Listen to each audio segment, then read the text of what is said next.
To my educational channel. తాజా విద్యా ఉద్యోగ సమాచారానికి స్వాగతం. ఛానల్ని సబ్స్క్రైబ్ చేయని వాళ్ళు ఉంటే చేసుకోండి, అప్డేట్స్ మిస్ కాకుండా చూసుకోండి. చాలా valuable information, current affairs, general studies అన్నీ ఇస్తున్నాను.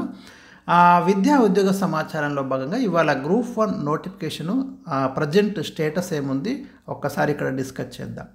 మీకు అందరికీ తెలుసు, ఓల్డ్ గ్రూప్ 1 నోటిఫికేషన్ ఏదైతే ఉందో గతంలో మరి పరీక్ష ప్రిలిమ్స్ కండక్ట్ చేసి రద్దయి రకరకాల ప్రాబ్లమ్స్తో ఉన్నటువంటి నోటిఫికేషను, దాని గురించి ఇప్పుడు కొత్తగా దానికి ఒక అనుబంధ నోటిఫికేషన్ని జారీ చేయాలని ప్రభుత్వం అయితే ఏర్పాట్లు చేస్తుంది. ఈ మేరకు పాత 503 ఖాళీలతో పాటు అంతకుముందు ప్రకటించిన నోటిఫికేషన్ ఏదైతే ఓల్డ్ నోటిఫికేషన్ ఉందో ఇంకా అదనంగా కొన్ని పోస్టులను చేర్చడానికి ప్రభుత్వం అయితే నిర్ణయించుకొని ఆయా డిపార్ట్మెంట్లకైతే మరి ఎన్ని వేకెన్సీస్ ఇంకా ఖాళీగా ఉన్నాయి, గ్రూప్ 1 పరిధిలోకి వచ్చినటువంటి సర్వీసెస్ అని అడగడం జరిగింది.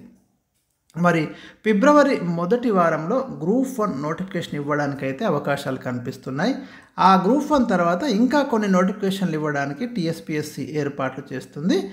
అదనపు ఖాళీల వివరాలను తెలపాలంటూ వివిధ శాఖలకు ఉత్తర్వులు అని మనకిడ కనిపిస్తుంది. ఎందుకంటే లోక్సభ ఎలక్షన్స్ కోడ్ కనుక వస్తే నోటిఫికేషన్లు ఇవ్వడం సాధ్యం కాదు. కాబట్టి గవర్నమెంట్ ముందుగా ఈ విషయం మీద ప్రత్యేకంగా ఫోకస్ చేసి వచ్చే నెల ఫిబ్రవరిలో మొదటి వారంలో గ్రూప్ 1తో పాటు ఇతర నోటిఫికేషన్లు జారీ చేయనున్నట్లు తెలుస్తుంది. ఈ క్రమంలోనే గ్రూప్ 1లో ఉన్నటువంటి అదనపు పోస్టుల ఖాళీల వివరాలు ఇవ్వాలని వివిధ ప్రభుత్వ విభాగాలకు స్పెషల్ చీఫ్ సెక్రటరీ రామకృష్ణారావు ఉత్తర్వులు అయితే జారీ చేయడం జరిగింది. బుధవారం సాయంత్రంలోపు పోస్టుల వివరాలు పంపాలని ఉత్తర్వులు ఆయన పేర్కొన్నారు. ఈ నేపథ్యంలోనే తొలుత గ్రూప్ 1 నోటిఫికేషన్ వెలువడే అవకాశం ఉన్నట్లుగా తెలుస్తుంది.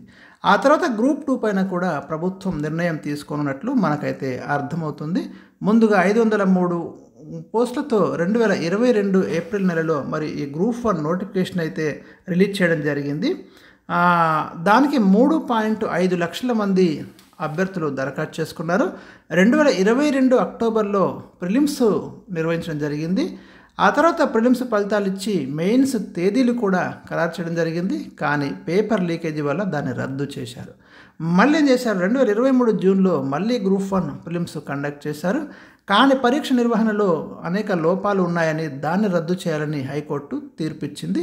దీని మీద టీఎస్పీఎస్సీ సుప్రీంకోర్టులో ఒక పిటిషన్ దాఖలు చేసింది. కానీ ఇంతవరకు దాని మీద ఎలాంటి వాదనలు అయితే జరగలేదు. ఇక ఇది పరిష్కారమయ్యే అవకాశం లేదని భావిస్తున్న ప్రభుత్వం మరికొన్ని పోస్టుల్ని ఈ నోటిఫికేషన్కి జత చేసి అదనపు అంటే సప్లిమెంటరీ నోటిఫికేషన్ జారీ చేయాలని యోచిస్తుంది. కొత్త నోటిఫికేషన్లో 50 నుంచి 100 వరకు అదనపు పోస్టులు కలనున్నట్టు సమాచారం. ఇంకోవైపు ఇప్పటికే మరి రిటర్న్ టెస్ట్ ఏదైతే రాత పరీక్షలు కంప్లీట్ అయి ఉన్నాయో గ్రూప్ 4 జూనియర్ లెక్చరర్ మహిళా శిశు సంక్షేమ అధికారుల ఫలితాలను వెల్లడించేందుకు అధికారులు కసరత్తులు చేపడుతున్నారు. పరీక్షలు రాసి 6 నెలలైన గురుకుల గ్రూప్ 4 పరీక్షా ఫలితాలు ఇంతవరకు వెల్లడించలేదు. వీటి ఫలితాల కోసం దాదాపు 10 లక్షల మంది అభ్యర్థులు అయితే ఎదురు చూస్తున్నారు. వీటితో పాటు ఇప్పటికే జారీ చేసిన నోటిఫికేషన్లకు పరీక్ష తేదీలను కూడా ప్రకటించేందుకు చర్యలు చేపడుతున్నారు. ఇది మనకి గ్రూప్ 1, గ్రూప్ 2 ఇంకా ఇతర పరీక్షలకు సంబంధించిన తాజా సమాచారము. మిగతా విషయాలన్నీ కూడా మీకు నెక్స్ట్ వీడియోస్లో తప్పకుండా అందిస్తాను.